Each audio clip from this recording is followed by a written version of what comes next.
présenter un sujet qui est très présent chez nous dans les courses en règle générale et encore plus à Clairefontaine.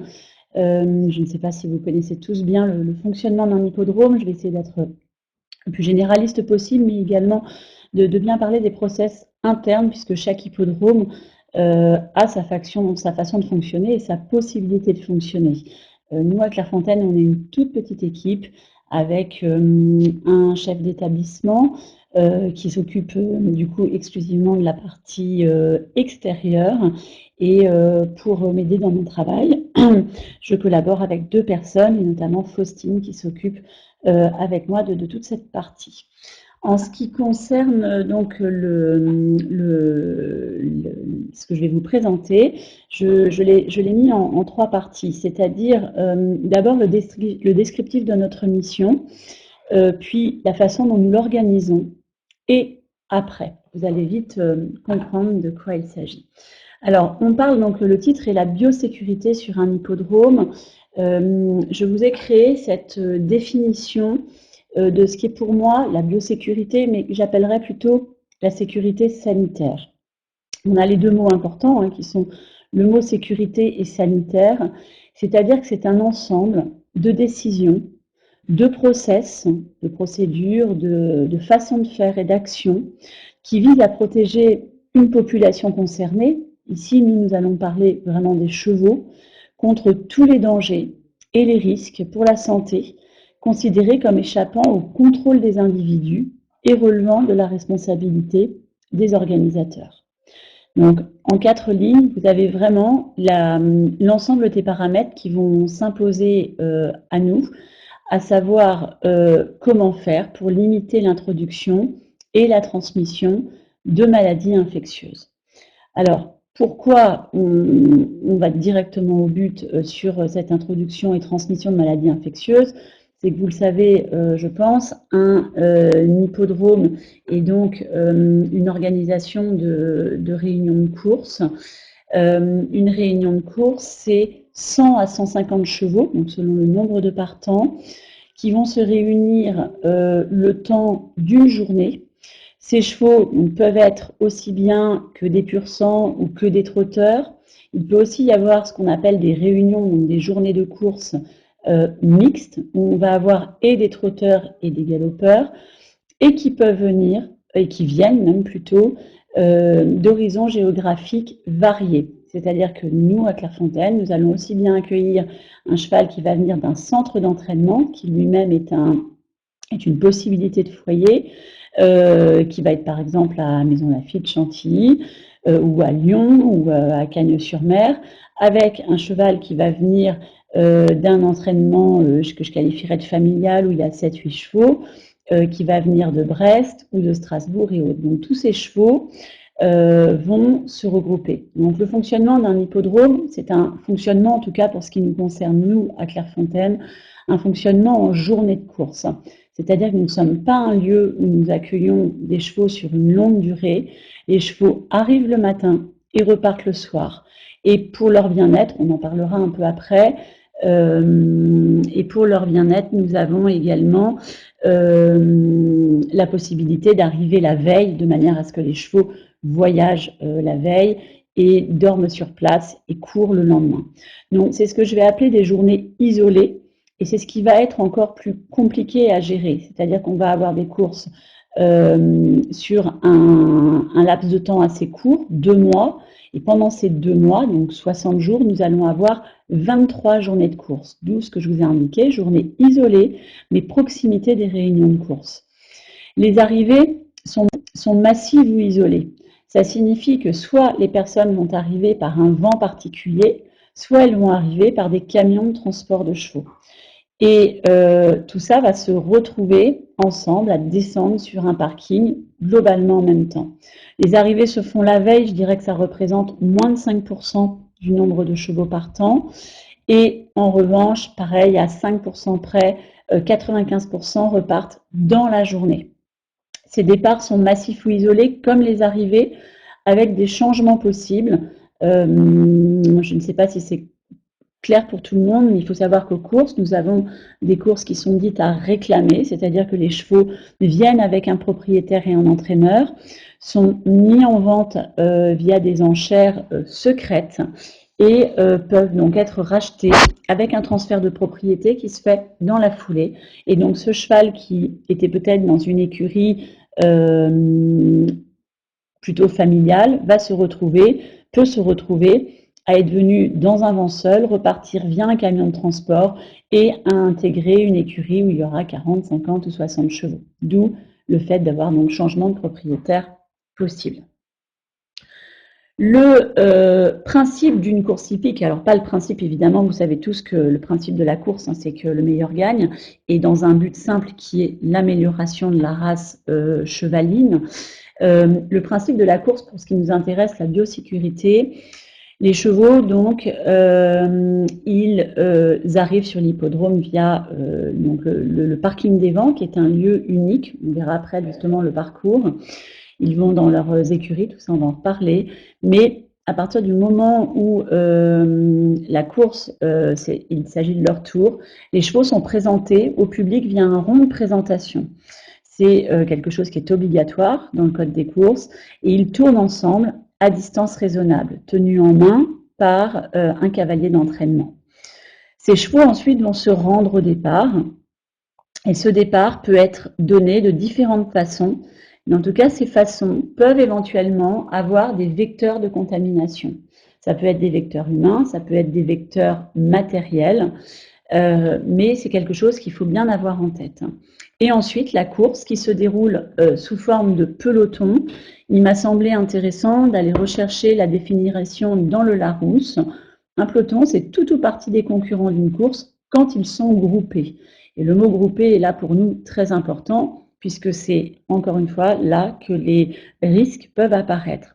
Ensuite, les chevaux reviennent à leurs écuries. Et là, vous avez deux façons de le faire. Il y a ceux qui vont être dans les allocations, c'est-à-dire ceux qui vont avoir gagné un prix, qui vont aller ensuite à nouveau dans un rond spécifique qui s'appelle le rond des vainqueurs, et ceux qui ne sont pas dans les allocations, qui vont repartir vers les écuries pour être douchés, marchés, et qui vont repartir ensuite. Donc voilà vraiment le principe du chemin que va emprunter le cheval ou que vont emprunter les chevaux.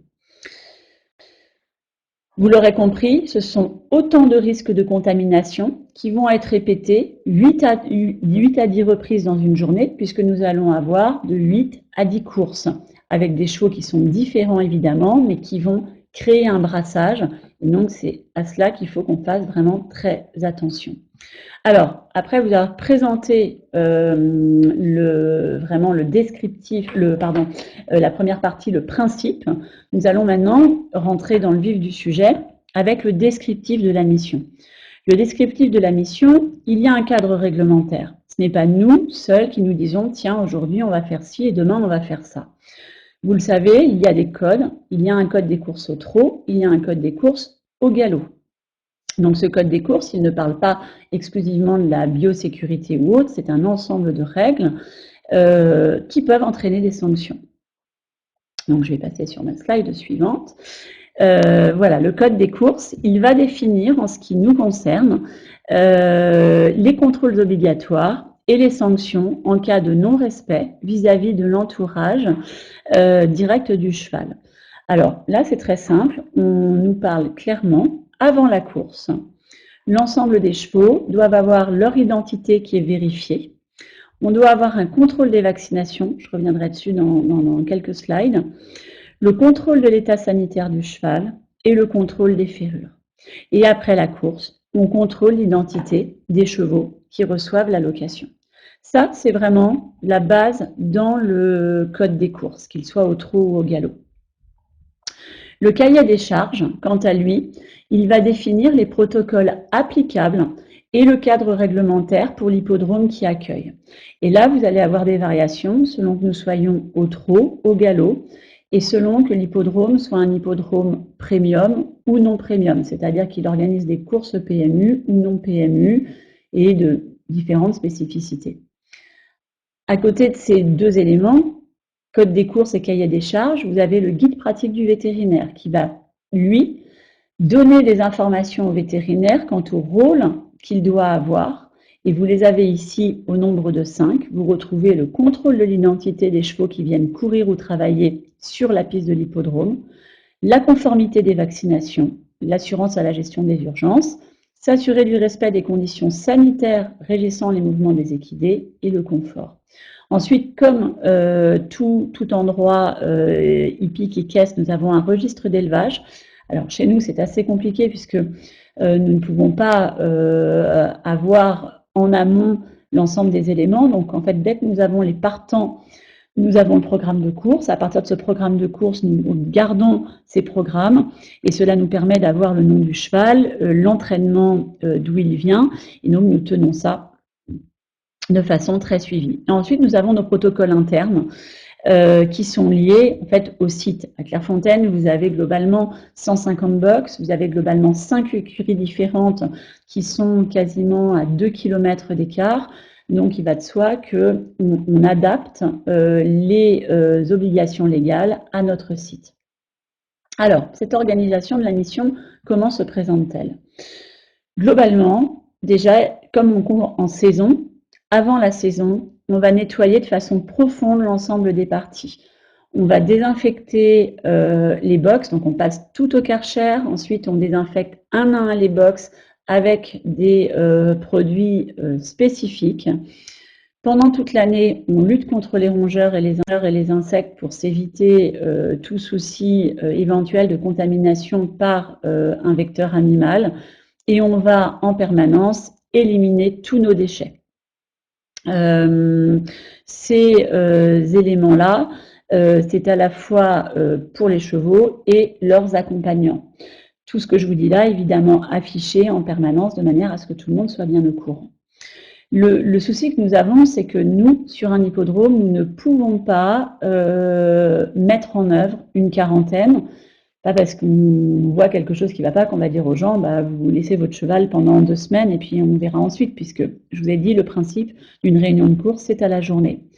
On n'a pas de mesure de dépistage possible, tout comme tout simplement, nous n'avons pas la possibilité de prendre la température. Alors, vous me direz, ou ça viendra peut-être dans les questions, évidemment, quand on amène un cheval sur un hippodrome, c'est pour courir une course et en théorie pour être dans les prix. Donc, on ne devrait pas amener un cheval malade quand on en est conscient. Le risque, c'est d'avoir un cheval malade quand on n'en est pas conscient. Ce sur quoi nous n'intervenons pas et nous n'avons pas de visibilité, ce sont les plans de vermifugation. Donc, ce que je vous disais à l'instant, où se situent les risques? Un cheval qui arriverait malade, mais ça, on va imaginer que si quelqu'un amène un cheval malade, c'est que ça l'est à son corps défendant. On a un risque de contamination via le fumier également.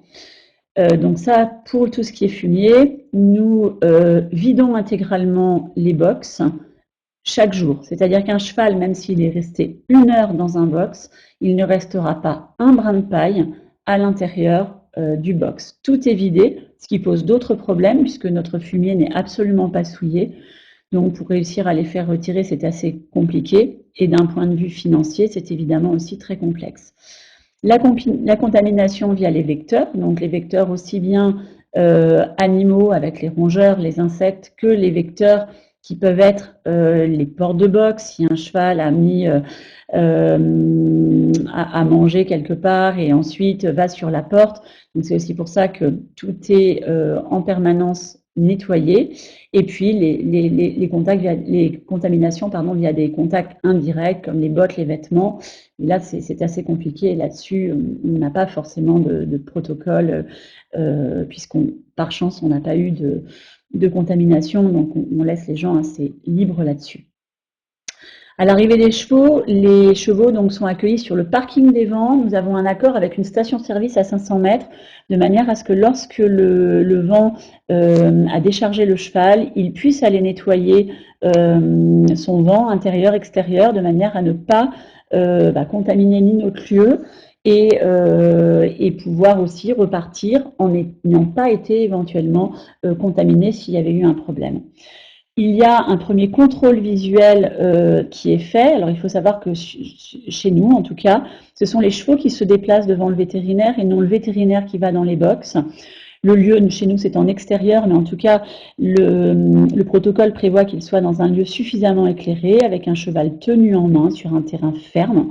Le cheval doit être nu et propre, de manière à pouvoir se rendre compte si éventuellement on avait des atteintes au niveau des poils.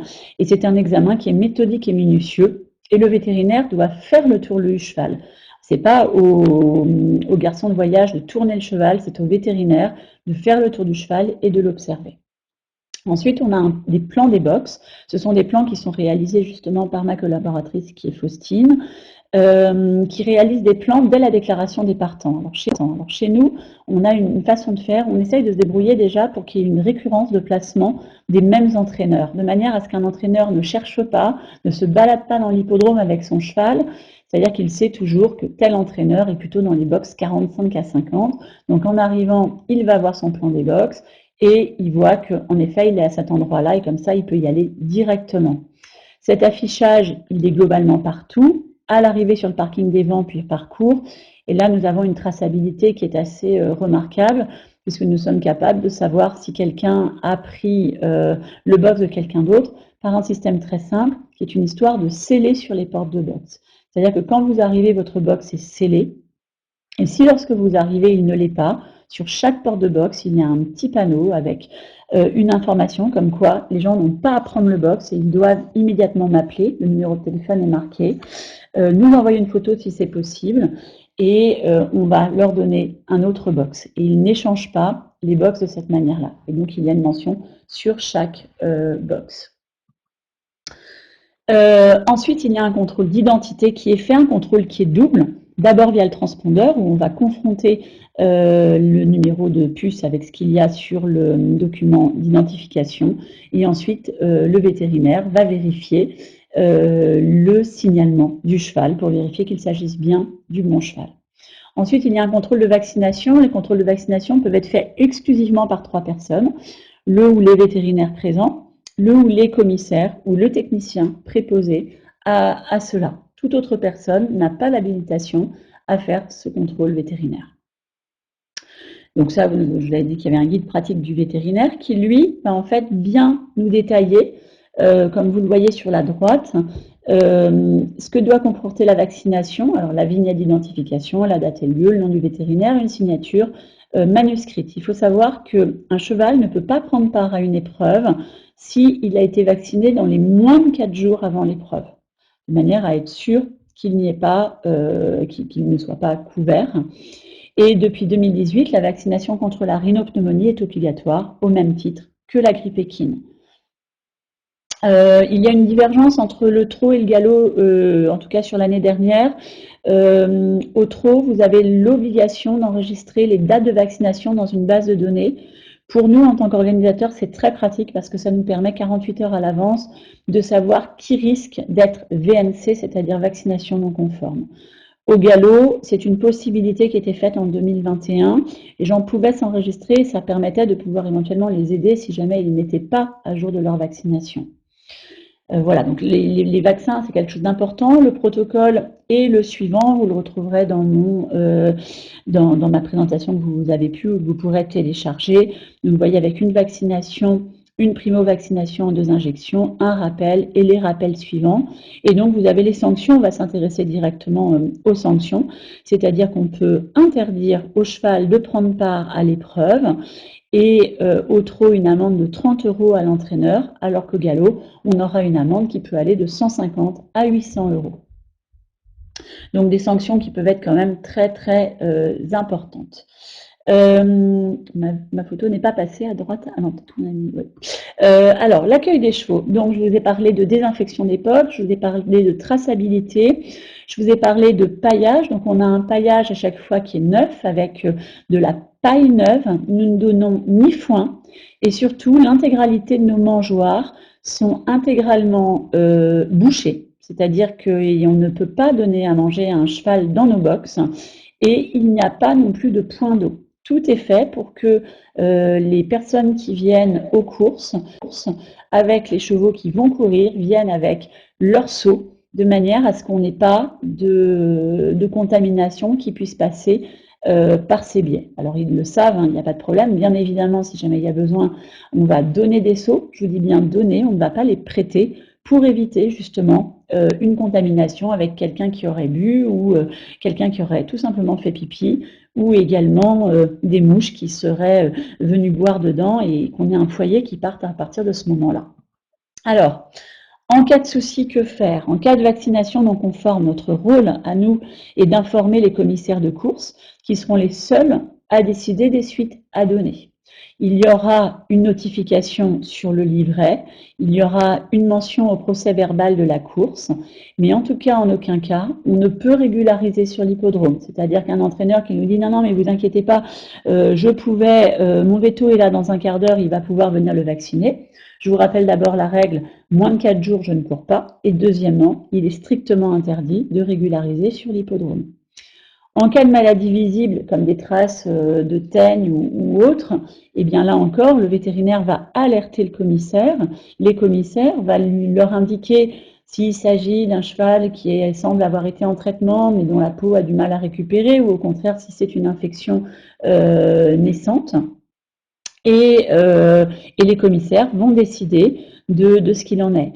Nous faisons un premier contrôle visuel par la personne qui est préposée au box. S'il voit un cheval arriver avec des taches, on va lui demander de le laisser au pied du camion ou au pied du vent et nous allons faire déplacer le technicien ou le second vétérinaire pour venir voir s'il peut s'introduire au sein de l'hippodrome. Et en cas de découverte d'une maladie ultérieure, eh bien écoutez, grâce à cette conférence que j'ai préparée, ça m'a permis de voir que jamais personne ne nous avait signalé que son cheval avait été malade dans les 48 ou 72 heures. Et nous allons réfléchir à un protocole à mettre en place là-dessus. Alors pour terminer, et après? Et après, globalement, on a des gens qui nous disent j'aimerais beaucoup organiser une course de poney, organiser une animation cheval sur l'hippodrome. Eh bien, on va dire qu'on est pénible quand on dit non, mais nous pensons que l'accueil des chevaux, autre que des chevaux de course hippique lors des manifestations de course hippique, c'est complexe parce qu'on va encore rajouter des chevaux venus d'un univers différent et en plus des chevaux qui ne sont en règle générale pas vaccinés selon le protocole course. Donc on va créer une difficulté supplémentaire. Autant en dehors de la saison, nous pouvons accepter d'avoir des chevaux extérieurs qui viennent, mais en les limitant à une écurie, en faisant en sorte qu'ils n'aillent pas sur nos pistes, pas au niveau de nos autres installations. Mais nous pensons que le mélange des deux est assez complexe et assez risqué parce qu'il serait dommage que parce qu'on ait accueilli 3 poneys pour aller sur la plage, on ne puisse pas courir notre saison de course au motif qu'on aurait un virus qui s'intégrerait dans notre hippodrome. Alors tout à l'heure, je vous l'ai dit, il y a la frontière entre la biosécurité et le bien-être animal, c'est-à-dire où s'arrête la biosécurité, où commence le bien-être animal. Évidemment, si le cheval est en bonne santé, on peut automatiquement parler de bien-être animal. Chez nous, le bien-être animal est quelque chose d'important. On est axé dessus depuis le début des années 2010, donc bien avant que tout ce qui est en train de se mettre en place depuis quelques années commence. Et je pense que justement, avoir été conscient de cette biosécurité permet d'avoir plus qu'une notion de bien-être animal, mais d'avoir un contexte, un cadre qui soit en accord avec le bien-être animal. Alors quand on parle de bien-être animal, je pense que la plupart d'entre vous sont bien au courant, on a ce fameux label EQRS qui est une démarche de qualité environnementale. Il existe un label propre aux hippodromes, qui est le label EQRS Hippodrome.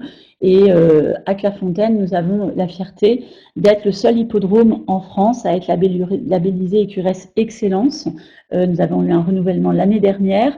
Et vous allez voir qu'il y a 9 thèmes. Sur ces 9 thèmes, à part le 9e globalement qui ne traite pas pour le cheval, puisqu'il ne s'agit pas de la restauration du cheval, eh bien la biosécurité est présente dans l'intégralité de ce label. On vous parle d'alimentation et de litière. Bon, chez nous, on n'alimente pas, mais la litière, oui, la biosécurité est présente. On vous parle de soins et bien-être animal, la biosécurité est présente. On vous parle de transport, je crois que je vous l'ai assez détaillé avec les arrivées, les venues, la façon de faire. Il y a la biosécurité. l'eau et l'énergie, il y a la biosécurité. Nous, en tout cas, on ne met pas d'eau à disposition dans les box. Après, c'est de l'eau à aller chercher. Mais là encore, la biosécurité est présente. Les paysages, là encore, il faut bien connaître son environnement végétal et de cette manière-là, pouvoir limiter les vecteurs animaux. Et donc là encore, on a de la biosécurité. Fumier déchets, je ne vous refais pas la totale, mais vous l'avez bien compris, le fait qu'on retire l'intégralité de la paille, le fait qu'on évacue le fumier au jour le jour, les déchets également, c'est pareil. Les bâtiments, le fait qu'ils soient intégralement nettoyés, on a de la biosécurité. Et cette biosécurité, on va communiquer comme on le fait aujourd'hui. Et il n'y a que sur la partie restauration où on aura une autre forme de biosécurité, celle des humains.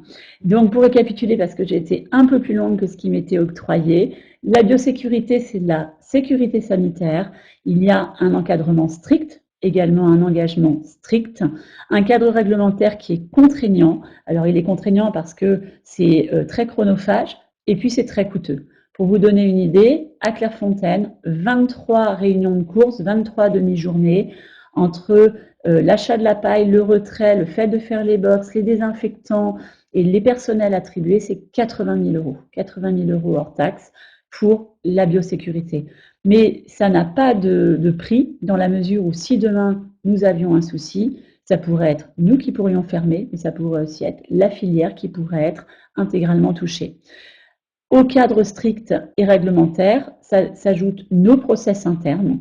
Et pour ceux qui verraient un appât du gain en se disant mon cheval n'est pas trop malade, je vais quand même aller le faire courir, eh bien il y a un risque de sanction.